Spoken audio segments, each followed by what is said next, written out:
Welcome to Generational Turnaround Podcast, where we seek the truth and then we bring you the proof. And the proof comes from the guests that I invite because they're here with their testimony, their story, or they are professionals in their fields. I'm going to pray us in.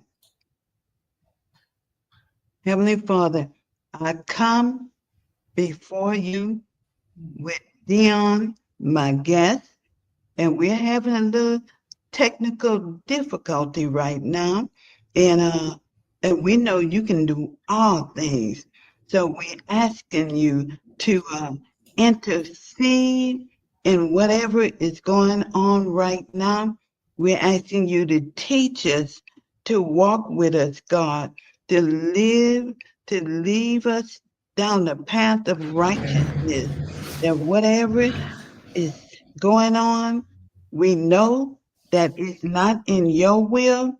Father, we pray for our children, our family, and all those that we call to influence. May they know you intimately, trust you completely, and follow you wholeheartedly. Let them see in us a faith that is real, unwavering, and filled with grace. Break every generational curse, every cycle of pain, and every stronghold that has kept our families from fully experience all that you have for us, God. So I thank you for this opportunity to interview Deon and let him tell his story so that it will help the generational turnaround in our country, actually in the world. There's a time right now, there's some things that's happening that we don't have a hold on, a grip on, but you do, Father.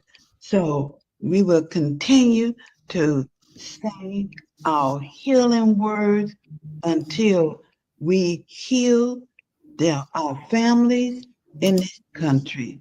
In Jesus' name, amen. Oh, that's perfect. That is perfect. Oh, I'm so glad you're here, Deon. Yes, I'm glad to be here. Okay, everybody, Deon is here, and now this show is on the road. We're going to let you know that this is Deon Patrick, and he is a part of and I'm going to say a group because at that time the Hazel Boyz was a group, right? Am I right, Deon? Yes, yes, Okay. And Deon did over 20 years in prison for a crime that he did not commit. And you were 20, Deon, at the time? yes. I was 20 at the time that we were arrested for this case. Okay. And your let me see. And this happened in Chicago. Yes, Okay. Well, Deon, I don't want to tell your story. yes, I want you to tell your story as an introduction before we get into any question. I'm giving you so I don't mess it up. I want yes, you to say to the viewers who you are and why you yes. served 21 years in prison. Yes. My name is Deon Patrick. I'm the son and brother of a single mother who raised me and my brother. We were born on the west side of Chicago. I want to say in like the sixth grade, she moved our family to the well, us three to the north side of Chicago. So we really moved to that side of town away from my entire family because both sides of our family were like a block apart from each other. Um, and she really did it to try to give us a better life and give us a chance. We were really born in a very impoverished community and crime-ridden community. Um, a lot of like people breaking in houses and stuff when we were kids, and they were breaking into our house at the time because my mother, she actually did pretty well for us and for herself, but she would go to work and purchase nice things, and people would see them get delivered, and we'd come home and somebody had been and came into our house or our apartment. Um, so after moving up there, I was still in grade school, so I was in sixth grade. My brother was already in high school, so I kind of found me a new set of friends to hang with. I hung out a little more than my brother because he would go to school and come straight home, but I was more entwined in the community and getting to know people. We moved from a predominantly African American community to a community where there was only like four African American families in the whole community, and we all gravitated to each other because I think at that time we were uh, somewhat getting picked on or treated differently from the other kids in the neighborhood. My mom passed when I was 16. I was a sophomore in high school. By that time, my brother was away at college down in Carbondale at Southern Illinois University. Um, and at that point, I think, well, I know like my whole life changed. Like the one person that I knew as a disciplinarian, and a figure in my life that was there every day for my life was gone now. She was only 38 years old, which spiraled me out of control to where I became angry. I started to fight a lot, started hanging out a little bit more with my friends, which ended up with us hanging in the neighborhood and becoming um, gang, like end up being in part of gangs and stuff. So we did a lot of fighting in the neighborhood, hung out around 1991, 90, early 90, I started to catch like weird cases where we have fights and they turn into like somebody may lose a hat, a baseball hat or something, and they'll turn it into a robbery. And I ended up going to boot camp for 4 months. And so I came home. I left around July 91. I came home August of 1992. I was home like 3 or 4 months, almost 4 months. And in our community, a very tragic incident happened where two people were murdered inside of an apartment. Two people that I've never seen before in my life other than pictures that were shown to me in the course of fighting this case. Um, Over the next 2 weeks of that, after that happened, the lives of 7 young men changed drastically from they starting at the age of 15 to 22. So the police made a roundup in our community, starting with the 15-year-old who at that time had an IQ of like 66 or 67. So they didn't deem him to be very smart or intelligent. And from there, they ended up with 6 other people. And they put us all in rooms, and some of us were physically beaten, some of us were mentally beaten, and they beat everybody mentally or physically into confessing to a crime that we didn't commit.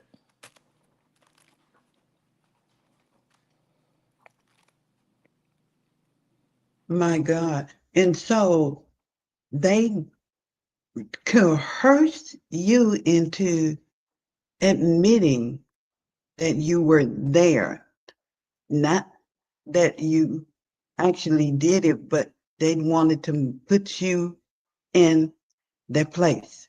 Well, the statement that affected me, they actually put the gun in my hand and tried to make me the actual killer, right? Um, 4 of us, they made lookouts and they were outside and they were looking out for the police or stuff. 4 of us, they actually put inside the apartment, which was 2 other guys, but my co-author, Daniel Taylor, was placed inside the apartment as well. But I think the irony in that is that the day this murder happened, Daniel Taylor was actually incarcerated. So he couldn't have possibly have been there. And So what they did with Daniel, at that time, Daniel was also a ward of the state. So he was living in state custody. So they went and got him from a group home late at night, took him to the police station, beat on him for a few hours, and made him say that he was actually holding someone while I killed him. Now,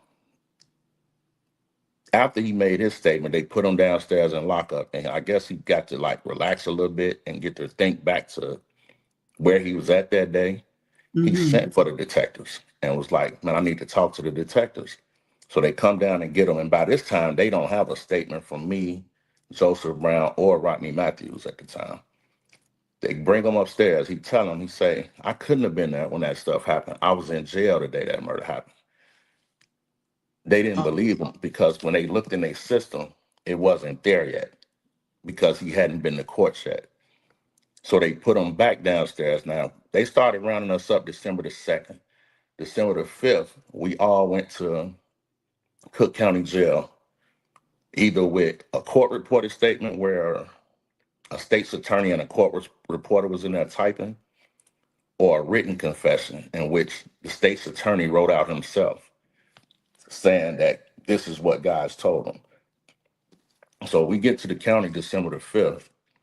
We have a police report dated, not exactly, either December the 8th or the 9th of 1992, that states that they found an arrest report for Daniel Taylor and they took it to their upper superior officer and showed him, like, this guy really was in jail the night this murder happened. What should we do?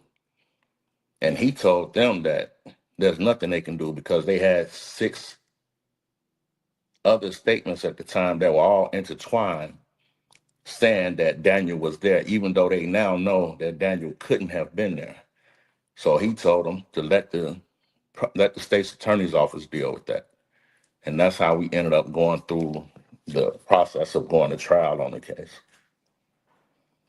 so no matter what the paperwork said, no matter what they found out, they still sent him to trial. Yes. And it's crazy because there were steps to that because I sat in the county like 2.5 years, right? And so for like the first 3, 4 months, every court date, Daniel would come to court and say, "I was in jail. I couldn't have been there." So we didn't even believe him because it's like, how could you have been in jail but you sitting here with us saying that uh, you were in jail? So he just kept saying it. So I asked him one day, and I'm like, "Where's your bond slip?" And he like, "It's in my wallet." So I'm like, "Where your wallet at?" His wallet was in personal property at Cook County at the jail. So I'm like, Oh, have your lawyer go get your wallet out your property, right? So his lawyer goes over there throughout the month that we have to wait every court date and comes to court the next court date with this man's bond slip that proves that he was in jail the day this murder happened, right? So the judge decided that day that he was sending Daniel Taylor home. So he gave Daniel a $250,000 I bond and let him go home. But he didn't throw the case out. He just told us, the rest of us, "But you're going home today. The rest of y'all just be patient because something went wrong at this police station that night. And I just can't put my finger on it right now, right?" And so we all feeling like, okay, that's a plus for us. We should be out in probably the next court date or a couple of court dates after that. Daniel, as I said earlier, being a ward of the state, went home with no family, went back to the neighborhood, uh, ended up catching a drug case where they gave him a case for trying to sell some drugs. So he ended up back in the county jail with us, which kind of slowed everything down and where they wasn't in much of a hurry to get to the bottom of it because he was back sitting in jail with us now. So it was like we're here. Um, so over the course of the next year and a half, we all ended up going to trial. 5 of us got found guilty. 3 beat the case. 1 beat the case because at the end of his statement, they asked him, "Did we promise you anything in exchange for this?" And he told them, he told them, Yes, he promised to throw out my drug case if I said that this is what happened. So the judge asked him, like, is this a true statement? They said no, they didn't promise him to throw out a drug case. So the judge say, so how did y'all come in contact with him? Well, we arrested him for some drugs. Well, where's the drug case? Because they never charged him with the drugs. So he was telling the truth when he said that they promised to throw out his drug case if he say he partook in this case, right?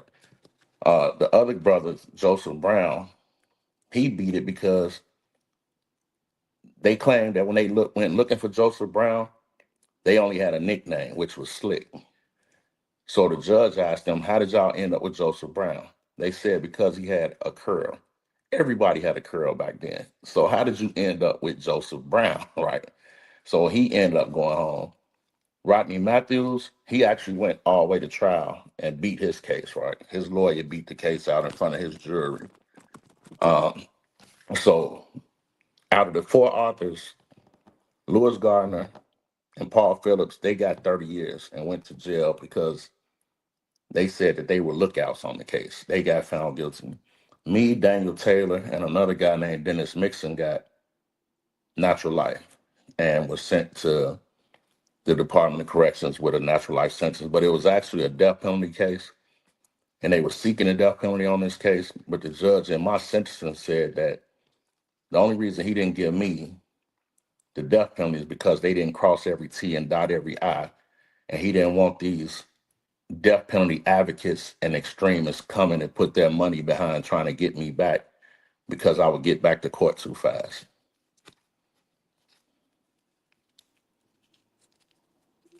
I can't hear you again. I'm so excited. I'm muted. No.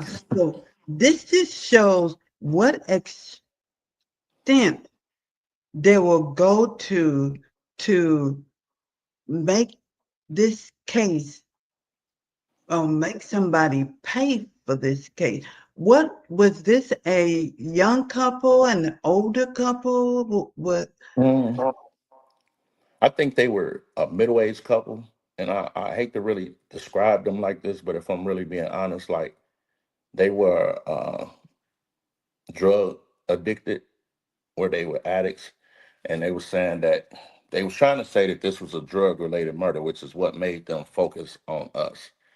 But Mm, because we were in that neighborhood, drugs were being sold in that neighborhood, and they figured that the people that was right here knew something or had something to do with this case. But mind you, I spoke about 7 people. There was an eighth person on this case that was 32 years old. At 20, I wasn't hanging with 32-year-olds. At yeah, 15, Lewis Gardner wasn't hanging with 32-year-olds, right? And they had right. an eyewitness to the case who actually ID'd him coming out of the apartment. But she told them it wasn't us. But they didn't want to believe her. So they kind of flipped her testimony and said that she was afraid of us. That's Okay. why she said it wasn't us, but she did ID him. And my logic is, if this is my friend and somebody I did something this tragic with, why would you say he did it and I didn't? And you trying to let me Right. come home? So it was, the fact was, this lady knew us. She had watched us grow up. Her daughter grew up in that neighborhood, so she had been seeing us since we were younger. And she like, I know them boys when I see them. That's not who I saw come up out of there. But they still sent us to trial. Actually, let her testify to that, but then they would turn around and impeach her to our jury, saying she's afraid of us, and she didn't want to say that it was us because she was afraid we would retaliate against. Retaliate. Yeah. Yeah. Now, okay, let me just turn this where we can start with your family and the influence. Hmm. What? Okay, your mother instilled important values of love, Yes. discipline, and perseverance. Yes. So, in you and your brother, how did these values shape your decision during the challenging times of your life, especially when you face the loss of your mom and Hmm. the hardship that came behind that? Yes. I think for me, like I don't know, like I really struggled like with my my spirituality and my belief system at that time Mhm. because I was trying to figure out like why was these things happening to me. Because I feel like my mother was a great woman, so I never could, and I still don't understand why she only stayed 38 short years with the impact that she had on not just me but our entire family, right? Um, and then move forward 4 years, I'm in a fight for my life now, and they're trying to put me on death row, and they're trying to do this and do that. But I think now, as an adult and a much older man, I used to ask why me, and now I ask like why not me, Why not you? because I understand now that I put myself in some very poor situations. I was a very poor manager of my life and my time at the time, and had I followed the blueprint that my mother had given me or laid down for me for those 16 years, I'd have never went through any of this stuff because I'd have been on somebody's college campus at that time, or I'd have been doing something productive with my life. And see, that's why I want to start right there Yes, because your mom had given you an arsenal of advice. yes, She had already made sure that you knew what you needed to know, and she also made you resilient. So, hmm, but after you lost her, yeah, that's that's the kicker right there. That's the key component to the your life turning. yes, This show is named Generational Turnaround.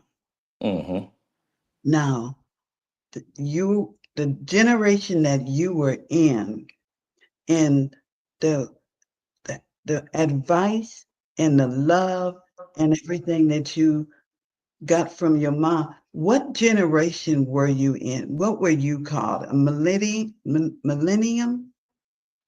I think we may have been in that generation or Yeah. Generation X. It was Well, one of the two. how old are you? I'm 53 now. Oh, okay. Well, it's a millennium because Okay. that's what my daughter is. Yes. So, and millenniums are responsible because they came right under the baby boomers and they were the children of the baby boomers, which Yes. I am and my daughter is. And so going back, you think if your mom wouldn't have died, what do you think you would have been?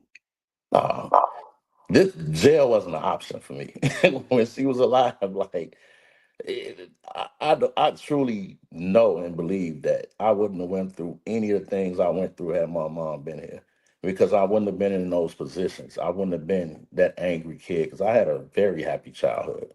I had everything that I needed. My mother made anything that me and my brother needed to be successful possible for us. Like I mean, like I can go back to the age of 5. My mother used to get off work and take me downtown to piano lessons. Like me and my brother knew how to play all brass instruments. Like we did things that normal kids out of our community didn't do. And she was exposing us to those different things, and she was putting different tools in our belts for us to be able to succeed in life. And I have cousins who are a product of things that my mother have instilled in them. They're 60 now, but they always talk about how she changed their life. So I know the impact that she had on me and my brother and seeing us do the right thing in life. And then the family had to move, you were saying. Yes. What did that have a positive effect? Continue to have a positive effect moving? I think it did to a degree because it exposed me to different races and cultures of people because I never had been around anything other than African American people, right? So like I was exposed to I can name two instances where One day, a young lady from Yugoslavia walked into our classroom that had never been in America, and her family moved over. Then we had a kid named Yasin that came from India right into our classroom. So it was exposing me to different people and different races, and uh, just learning how to navigate and communicate with people outside of my own community. And so, okay, we're going to keep on going. So, mom then move you to another neighborhood. You exposed to many cultures that you had never been exposed to. So, you are still growing right now. Now, Yes. then the impact of music. How did you get started with music? I think like my family was very into music. So like on weekends as a kid when we cleaned up, the music was always playing. Um, and my family just really every weekend, my family hung out every weekend with each other. And there'd be music playing, somebody's barbecuing, we hanging out. And I think for me and my brother, she just wanted to get us more into the instrument side of it and showing us that we can do something different that people in our community looked at and probably frowned upon. But she like that piano taught me a lot because it taught me how to focus as a 5 year old and to channel some of my energy to focus on those keys and be able to read music and stuff like that. So I think that's what Was it your outlet when um your mom passed and you were deciding which way to go? Did that music still represent something positive in your life at that time? um I probably would have to say no because I think as a kid, like I wanted to go with my mother. Like I don't think I really wanted to be here anymore without her, right? I Mm, wasn't gonna hurt myself, but I mhm. don't think I cared if somebody else hurt me. And I didn't care about myself enough to put myself in better situations. And like a lot of the things like that she had instilled in me, like I started to rebel against a lot of stuff, like as far as discipline and instruction and stuff, because I was so used to getting it from only her. Like I had never had a male figure raise their voice to me because my mother wouldn't allow it because it's like I discipline him. Like you don't have to yell at him. Like and so that was all new to me to have people around me yelling or speaking loudly when I never had to get that from anywhere else. And so that's my next question, turning to the streets Yes. after your mom passed. And was it like all the things that you were doing at the time that your mom was still there? Were all those things no longer in interest to Yeah. you? Yes, I definitely lost interest in a lot of things. And then like the irony in street life is like most of the guys that you are in there with are guys that you grew up with. Like they're guys that you really looked at as your friends, right? And so I really just they gravitated to me in that time of grief, right? Like they were there. They were there for the funeral. They was spending nights at my house, not going home, getting in trouble with their parents because they didn't want to leave me alone, right? So I think like that kind of brought me closer to them and we build like a brotherhood. And and then I learned too, like just sometimes like we grew up in these communities that had these imaginary boundaries, right? Mm. Where we are taught early on, we don't go over there and they don't come over here. But it's like, why? Nobody can tell us why, right? And so we grow up not liking this community, even though they look like us, they talk like us, and they skin color is the same. But we've been taught that we don't get along with them. And we start to inherit that because now if we go over there, somebody over there might chase us back. Or if they come over here, we chase them back. And it's just like, or it starts out with rock fights as little kids. and then it starts to elevate to bottles and bricks and sticks, and it just keeps elevating. So I think for me, like just gravitating to my friends, well, I don't even call them my friends anymore, but they were my so-called friends at the time, because I think in due time, like the streets will show you that the streets don't love nobody. So, okay. So now, did this happen while your mom was alive, or this is the new life that you started when you went to the neighborhood and your mom died? Well, Did, I actually stayed in the same on the north side. I still um commuted to up to the north side for school with my friends. So it definitely hadn't started when she was here, because like I was a kid that had to be in the house when the lights came on. It right. wasn't no hanging out to 10, 12 at night. Like it was when these lights come on, you better be in this house or you on punishment for 2 weeks. So I just think, but it was the same group of friends. But I just think we all started to follow each other a little more and be outside a little more.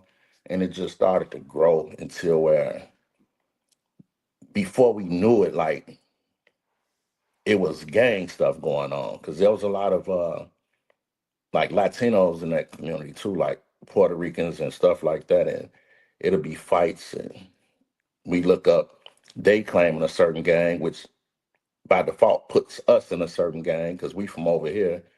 And it just started to grow like that for us. Now,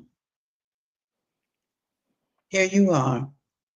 You're not really getting in trouble, but you're in an atmosphere where trouble could come at any moment. Yes. Okay, so now here we are.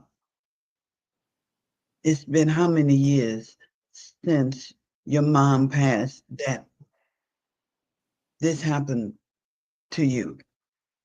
My first time going to jail, it was probably like a year and a half. She died in like March of 1988, and I think I got arrested in like early 90. And then I came home after going to boot camp for 4 months in August of 92. So it was like, at the longest, it was 4 years after she passed away. Okay, so here you are. You're in the fight for your life, Yes. and you're 20 years old now. Take us from that day in time to when you got out. Man, like I think for me, like when you go into those places, you have to pretend to be somebody that you're really not, right? Um, I had made up my mind early on that I wasn't letting nobody hurt me. I wasn't letting nobody do nothing to me. So it was like I defended myself with every fiber in my body. Like I'm not letting nobody do nothing to me in this place, right? And it's weird because like I don't think I changed until the day I walked out of there, because I was doing my time as if I had to be there forever. And I was still getting into little trouble in jail, but not major trouble because I really wasn't a troublemaker, right? But I still was prepared to defend myself at the drop of a hat in there, right? And like they came and got me, like I didn't know I was coming home. So they came and snatched me off the yard and was like, go pack your stuff, you going home. Can And I can I interrupt you? I got to ask you this question. While yeah, you were in there, did fate come in to the picture? yeah. With, I think I've never thought I was going down the penitentiary. And when I used to tell people that I had natural life, they would tell me I don't act like I have natural life. So I used to ask them, how does a person with natural life supposed to act, right? Because it's like Mhm.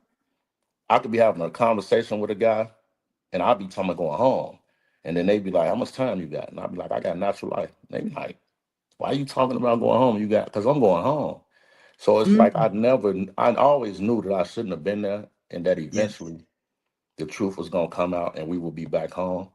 So like, and I prayed every day. You know, when I got in that Okay. cell away from the wolves, like I Yes. would lay down and be able to be myself and pray. And then we were also exposed to we had some people in there who genuinely cared about their communities that worked there. So we had a couple of sisters and brothers that brought in these lifestyle redirection courses and stuff like that, right? We started to learn about trauma informed care. We started to learn about cognitive behavioral therapy and things of that sort, right? And like it was just me truly understanding what my role was in life and in my family's life and my community's life and who I was set on this earth to be.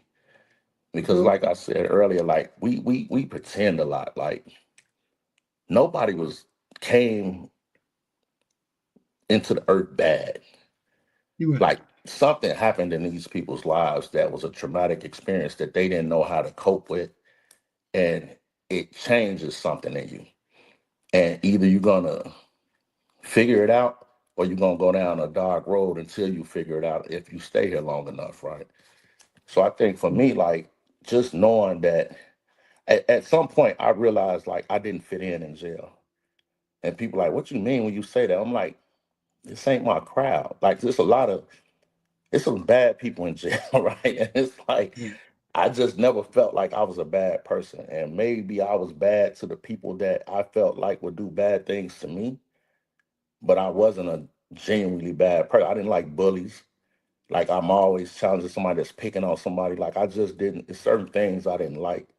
And I think me knowing that I had a goal to never go back to that place, I already knew what I was going to do when I came home. So when I came home that day, my mind was already made up. Like I'm never going back. Like I'm doing everything the right way, and I'm gonna show my kids and my grandkids that it's possible too. So when you were in there, you knew you were going to get out one day. You knew Yes. you were not going to be in there to natural life.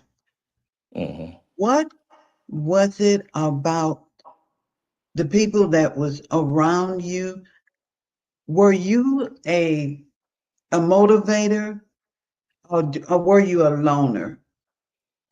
I've always had my mother built. She raised leaders, right? So I've always had leadership traits instilled in me. Like I've never been a follower. If it's something I don't want to do, I'm not gonna do it. Like Hmm. I don't drink or get high. I've been around kids that was growing up like, here, drink that. I'm not drinking that.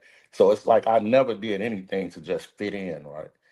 So I Right. think like I surrounded myself with a lot of like-minded individuals in there, right? And we Okay. all, majority of us are home. We still in touch with a few of us that we're waiting to try to get some help. Like, and a lot of those guys, I went in there at 20, but some of my friends went in there at 16 and did 26 years, 30 years.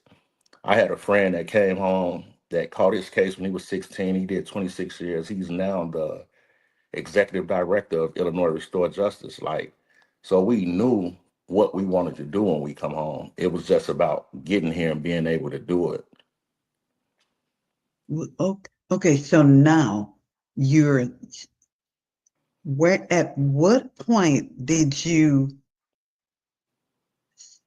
sort of feel like get information from someone that let you know that, hey, I might get out.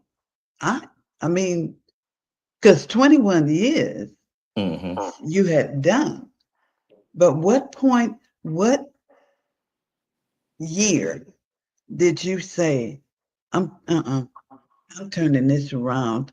I'm starting today that whatever you needed to do, what did you do? Um, I said that the whole 21 years, right? Yeah, yeah. It's just like But you had to. there gotta be a period when it was really real. Okay, this. Yeah. And I think to your question, like in that situation, you had these very high highs and you had these very low lows. Like we may have something good happen in court and we'll start being like, oh yeah, it's about to be over with. And then they deny it. So now you having this low low. So I think at some point Probably like 10 into it, I got off of that roller coaster. I said, I'm not getting on that no more. I'm gonna just stay balanced and keep doing what I'm doing. All right, and Yes. to answer that question, in 2013, I'm in my cell. Daniels, he comes into the cell house that I'm in, and I can hear him calling my name coming up the stairs. So I jump out of my bed and I'm like, what are you doing over here? Because he didn't live in that cell house. And he comes to my bars and he's like, man, I'm up. I'm going home. And I'm like, what? Because I'm like, how you going home? And I'm still sitting there. But that was always our goal because we wanted to prove that he was in jail the day this murder happened, which would snowball into me being able to prove my innocence, right? And Right. so he was like, turn on the news. I'm leaving today. So when he said that, I he walked away from my bars. I pulled out all my legal stuff and spread it all over my bed. And I told my cellie that day, I said, 6 months to a year, I'm gonna be at home. And he was like, why you say that? Now, Daniel left June or July 2013. I went home January 2014. But I Oh, knew once he walked up out of that place, how can y'all hold me now? When you saying that this man's supposed to held somebody while I murdered him, when we've now proven that he was in jail the day this stuff happened, right? And so I think that was the one point for me that got me to knowing that it was almost over. But they still didn't stop fighting though. And the thing that got Daniel home was we had been filing petitions for that whole 19, 20 years, right? And so his lawyer had filed a Illinois writ of habeas corpus, which goes to the Attorney General's office. So the Attorney General asked for every piece of paper that had anything to do with this case before they respond to the petition. In Chicago, they had this thing called a street file and an official file. The street file is every piece of evidence they accumulate throughout their investigation. The official file is what they put in there and turn over to us. mm-hmm. They held some stuff back in the street file that they never gave us that proved that Daniel was in jail 3 weeks after we got locked up. And they went and interviewed the police that signed them out that night. They found all of his cellmates from that night. They had some civilians that was helping in the lockup. Everybody ID'd this man and said, yeah, this the guy that was here that night. This the guy who got out. We didn't see that evidence for 19 years. Oh, And my you God. pay with the legal system, if they find something that helps you or hurts you, they still have to turn it over to you. They can't decide, oh, we're not going to get this to them because it helps them. What they have to do is give it to you and you have to find it because they can say you didn't use your due diligence and find it because we gave it to you. But they can't just decide not to give it to you. And so when the attorney general saw that, she wrote Daniel's lawyer a letter and was like, I'm not even responding to your petition until you take this back to the circuit court and let them deal with this. Because no attorney in their right mind had this evidence and didn't use it, showing that all of these people, including their own police, were saying this boy was in jail. So they tried to say that the police who signed him out did some shoddy paperwork. It put 10 o'clock on it, but it really wasn't 10 o'clock. But he said, I didn't get to work till 9:30. So it had to be 10 o'clock because my shift didn't start till 9:30. And the murder happened like 8:43, 8:47. So it was like he had to be here when I got here. So he's always been an advocate for saying, no, this is the guy that I signed out that night. I didn't sign nobody else out. And it took that many years for that somebody to find that. Yes. And the sad part about it, it wasn't someone on our side. It was someone on their side that just had the integrity and the wherewithal to be like, I'm not going to be a part of this. I'm sending this to their lawyers and then we can deal with this after it comes back. Okay, but his lawyer Hmm. did not even find it. No, because they never gave it to us. Because the street file doesn't go to the state's attorney's office. They keeps it in an archive. So nobody gets that unless you subpoena for that and ask for it. which we never thought to ask for because we thought they did everything on the up and up and gave us everything Oh, that they had. okay. Yes. Well, okay. So here we are. You, what's his name? Daniel? Yes, Daniel Taylor. Okay, so Daniel getting out Hmm. now. You are always knowing that you were going home. Yes. And here you are now, less than a year later. Hmm. Okay, did they ever find who did murder the couple? No, they. I don't think they be wanting to because they never firmly admitted that we didn't.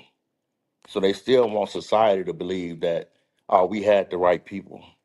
Even though all this mountain of evidence is showing that it couldn't have been us, they're never gonna issue us an apology, nor will they ever say that we locked up the wrong people, right? And so it's Not like, even to this day? no. And they gave us a vacate order, which vacated our conviction, and they gave us a certificate of innocence, which is supposed to say that we believe they were innocent. But their language always is, we just didn't have enough evidence to take them back to trial. Okay, okay. When I started Generation of Turnaround, I Hmm. was because I have four nephews in prison, Hmm. young black men that were the age that you were and your friends were. And so I went on and got a transitional resource and trying to do everything that I could do. Hmm. But the system had them so tied up, and we're from Mississippi. So Yeah. it was really uh, a very hard pill to swallow. It's, now we talk about your mom, but what about your other relatives? Were there anyone else that was there for you? Um, I think throughout the course of my 21 years, a lot of people were there in and out because they also had lives going on and they had things. I have an older brother, like, and I love my brother to death, but I came to a point in my life where I understood, like, my brother was married, had two young boys. He had Yeah. moved to Jacksonville, Florida, uh, and he had a life to live and he had to raise his boys the right way. So I had to figure a lot of stuff out on my own, Right. really, right? But love my brother. Like I don't hold no ill feelings towards him or anybody in my family because I understand now that I What didn't it get put in is. that place because I was doing right by my family. Right. I was put in that place because I was actually straying away from my family and found me another family that really wasn't my family. And um, so I appreciate all my cousins and aunts because I was raised by nine aunties. I don't have any uncles. I had one uncle, but he passed when I was like 1 years old, so I don't even remember him, right? So I've always been around strong black women that, and most of them are like single mothers. Like it's so weird. Like I got nine aunts. I don't know any of my cousins' dads. I knew my dad because my grandmother, his mother stayed on the next block, but he wasn't a dad. He was someone who was there, and my mother raised me and my brother, right? But I don't know any of my cousins' dads. So everything around us was black women that instilled certain things in us, right? And getting us to Yes. understand how important it is to be a man and be a family man at that, right? Because Yes. all of our family men were born into our family. They didn't come from outside sources. Okay. Okay. So now, do you have children? Yes, Okay. Girl, boy. I have a son and a daughter, and I have four grandchildren. Oh, my God. Yes, indeed. And so, what are their ages? My son and daughter is 33 and 32. I have a 15-year-old granddaughter. I have a grandson that just turned 12 on the 6th. I have a granddaughter that will be 11 on the 15th.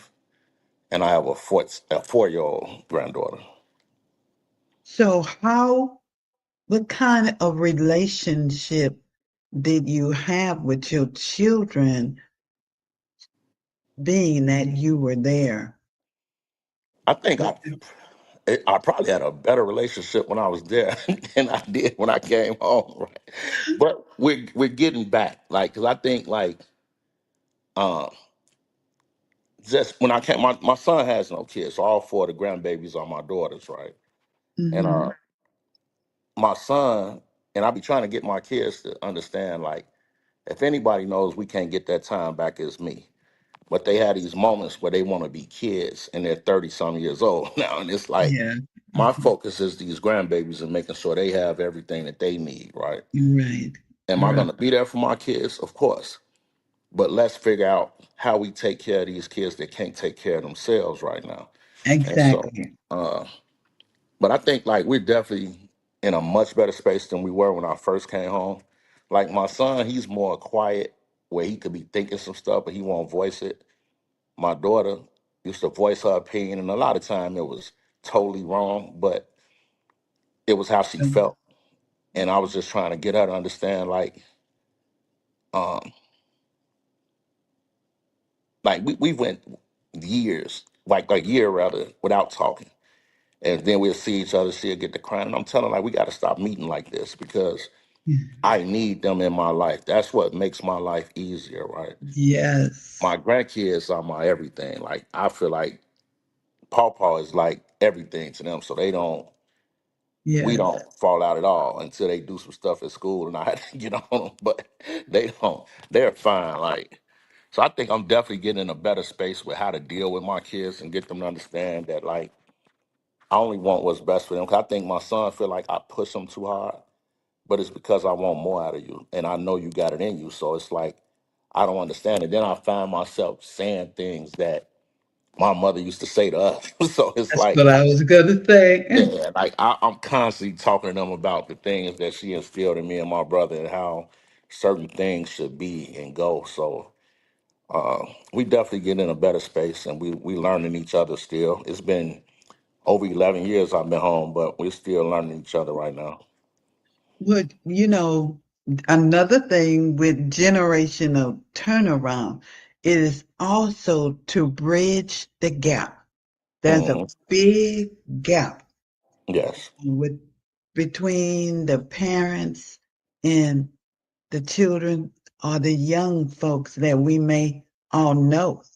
Hmm. And now in this time of technology, it's very easy to stay in touch with each other and not even see each other. Yeah.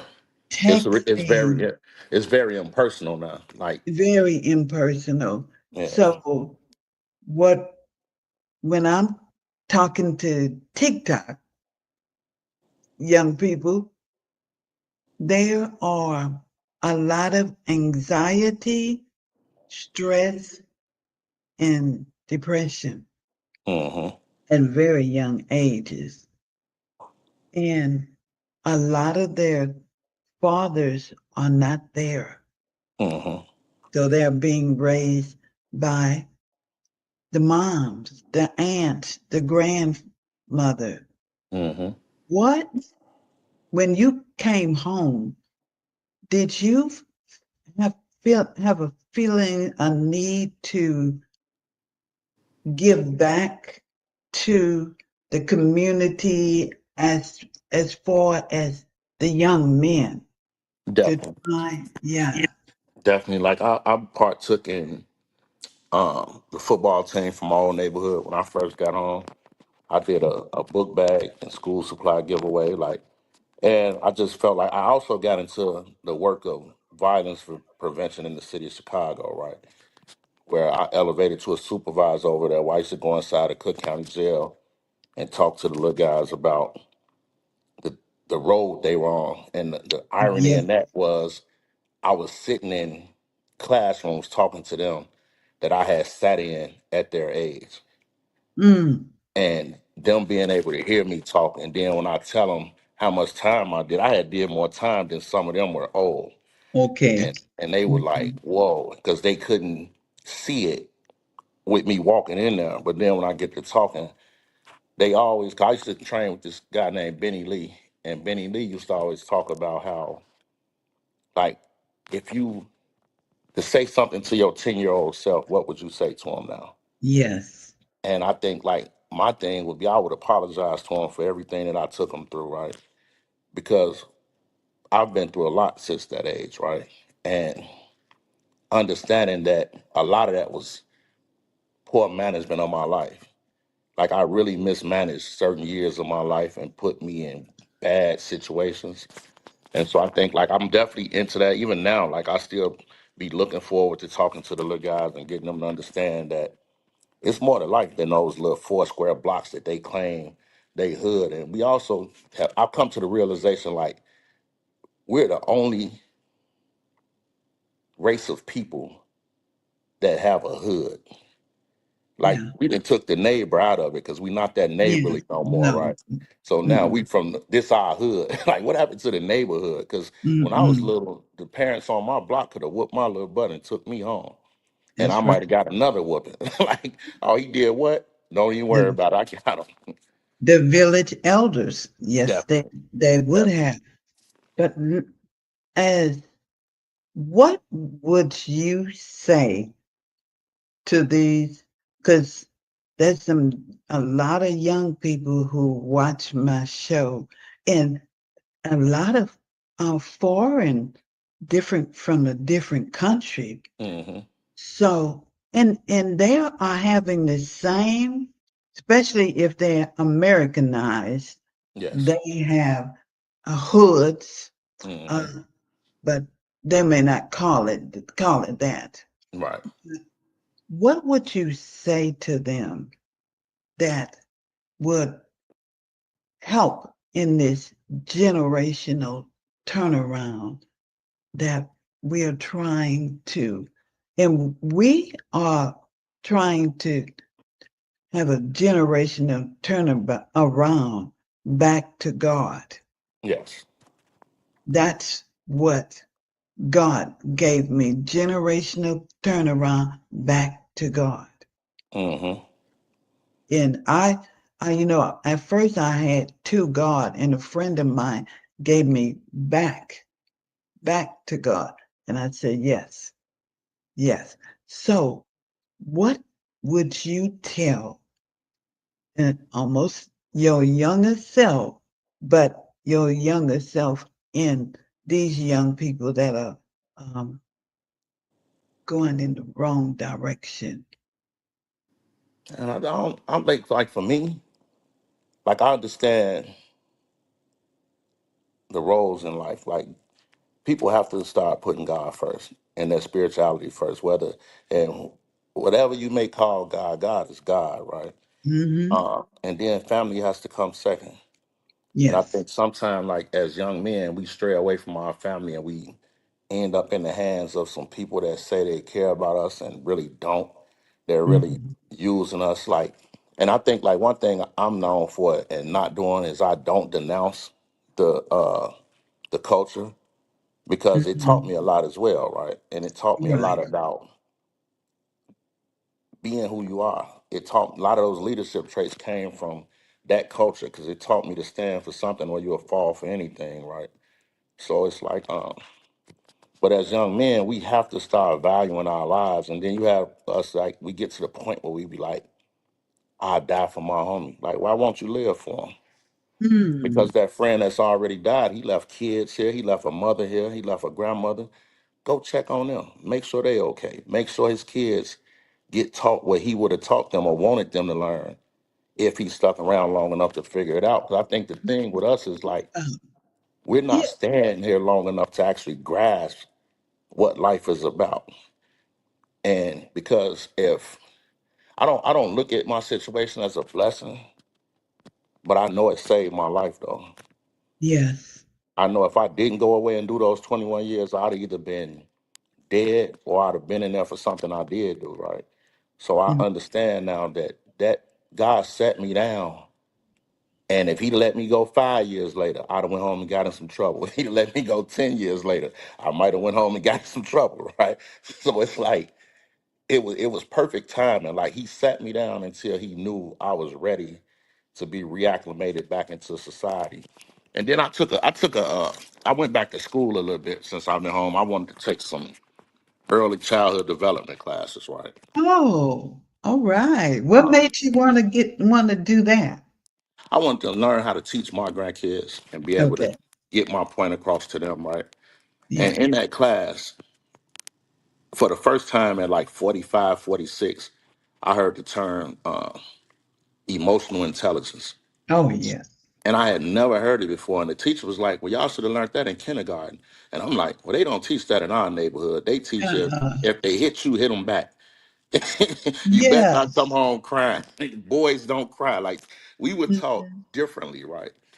And I think once you get in touch with your emotions and Yeah. understanding, because like a lot of guys don't probably, if they realist, they're gonna understand what I'm about to say right now. But like a lot of us were raised by women, so we have a lot of that in us. Like, Yeah. and not far as being feminine, but the Mhm. emotional aspect of it and Emotion. how we deal with things, right? And we have to get back to understanding our emotions and how to deal with them, because if not, we will continue to be lashing out. And then we also got to learn how to mourn. We have to stop feeling Mhm. like, because hurt people hurt people. And Yes. we got to stop thinking like, okay, they hurt my friends, so I'm finna go hurt them, and that's gonna make me feel better. It's not Right. gonna make you feel better. No. No. And I think we have to get back to loving ourselves, because when you love yourself, like it's easy for you not to want to hurt other people. Mm-hmm. And we have to get to taking a minute to reflect. Hmm. We got to be able to reflect on when we were in that situation and we didn't know what to do. And instead of expecting these young people to do better when they've never been in that situation, and the judgment, that's all my granddaughters talks about. People need to stop judging Hmm. one another, and that's really bad in the Black race. Definitely. So now I want to leave you leaving because I know my viewers want to know what happened at the end of your time and you got out. Did the um, did they owe you? Did they what do you call it? The Retribution? day on compensation. Yes. Yeah. Were they made to give you compensation? Yeah, they took me all the way back through through the trial process. I wasn't on trial. The police were on trial, and the state's attorney's office was on trial, right? But Mhm. they made me go. I felt like I was back in that interrogation room back in 1992, and they took me back through that traumatic experience all over again, right? They did a lot of lying. Again? Yes, like they stuck to their guns. They was like, "This is a murderer that's trying to trick y'all out of something now." He wants y'all to pay him for killing two people. And I'm looking like, but I thought y'all gave me a certificate of innocence that meant I didn't do it. But it's like, I had my lawyers became my family over the years, because I stuck with the same lawyers that helped me get my freedom, right? Right. And we fought a great fight in there. So I definitely was compensated. My life is well right now. Um, and it's How many years did it take? I came home in 14. I want to say I went to trial in 16. I didn't get my money until 21. Because as I was reading, because that so many people who are exonerated and are owed certain amount, Hmm. they still waiting Yeah, for that. because they just it's a lot of I don't know, because like Chicago is getting to the point where the legislators and the politicians are trying to figure out what's the problem, right? And hopefully we're going to get a platform one day where we could better explain it, because they trying to fix, because really this is the sad part about it. Like with that compensation, there's still no accountability for the police who did intentionally Right, wrongdoings, right? So the taxpayers really pay that. right. And the reason why the city and the state drag it out, because they lawyers get paid millions of dollars to defend those corrupt cops, right? That comes out of the taxpayers' money as well, right? So it's like it's really like a dog and pony show, and they treat it like um they make these brothers wait because they be hoping that they revert back to what they know and end up back in jail somewhere, right? And Right. then they could say this is why he don't deserve anything, because this is what he still does. But you putting this man out here when jail hasn't become about rehabilitation. Jail is about punishment now. So they're Yes. not really rehabilitating guys, because they're not worried about the fact that these men have to go back to somebody's community. Because we're not going back to their community, we're going back to our own communities, right? And so they're not rehabilitating these brothers, and they hoping that some of them slip up and make that mistake where they end up back in there, and they can use that as leverage To not to not give compensate. them anything, or for a guy to need it so bad that he takes the bare minimum and be like, come on, just give me anything and I'm gonna go and get out y'all way. So mm, I am so thankful to have this interview with you. It also helps me because believe I have a nephew on death row, Hmm.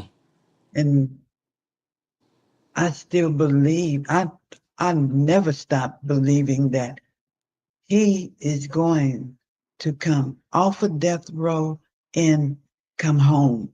I believe Hmm. all of them will, because there it was situations and that did should not have happened. Right. And they got a Mississippi court Hmm. system.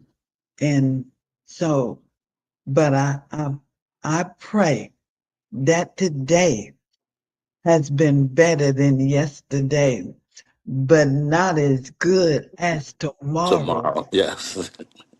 I pray that tomorrow will bring forth a double portion of blessings in the form of opportunity that we never saw coming. Hmm. Thank you so much, Deon. I, I, I thank you, and I see that you're going to take your grandchildren to new heights that they don't even know, because not with the wisdom and the knowledge that you gained, not in prison. I'm talking about from your mother. Yes. And that is what's going to help you catapult those babies and your son and daughter. Hmm. Yeah, it's going to be right now. This world is in a topsy turvy, but that doesn't mean our world, individual world, have to go with that. Right. Yeah, if we trust in the Lord with all our heart, lean not to our own understanding. That's it. That's the key component. So I hope that you will come back and let us know what Deon is doing because I know it's not over. Definitely not. Yeah, yeah. You gonna take some more courses, or you gonna mentor, or what? What's next for Deon? I think I'm getting into that because I'm really starting to hunker down on the trauma informed care and trying to get that message out and just to teach our people how to deal with trauma and understand that there's other ways other than wanting people to feel the same way you feel, right? And I also want to say this to you, for you and your nephew, like, just tell them to keep fighting. Like, don't give up. Because it's like if we give up, it makes it easier for everybody else to give up, right? Yes, So if he know he doesn't belong there, which yes. I don't think anybody has the right to say that someone deserves to die, and it's like, just keep fighting, and the outcome that he's looking for is gonna happen for him. Oh yeah, he's doing so much great things up there, and so many people have been affected by his just his heart and his personality, and he sings, so he entertains a lot. And Hmm. so I know when God, like you said, if God would have let you go before time, Hmm. it would have probably been bad. Yes, And ma'am. so that's that's what I'm saying. That's what I'm thinking too. Hmm. So let's like I tell you, I have generational turnaround um corporation. I am a transitional resource, and I'm gonna keep working until my nephew is home. Definitely. Yeah. All right. Thank you again. Let's get this. Oh. Thank you again, Deon Patrick. And let's stay in touch. I want to know what's going on with you. Will do. Okay. Thank you. You're welcome. Yeah. All right, everyone. Thank you, everyone. And I will be back tomorrow with a new guest. All right. All Let right. me hold on. Don't leave, Dion. I'm gonna get this. Hold on. Wait a minute. But okay.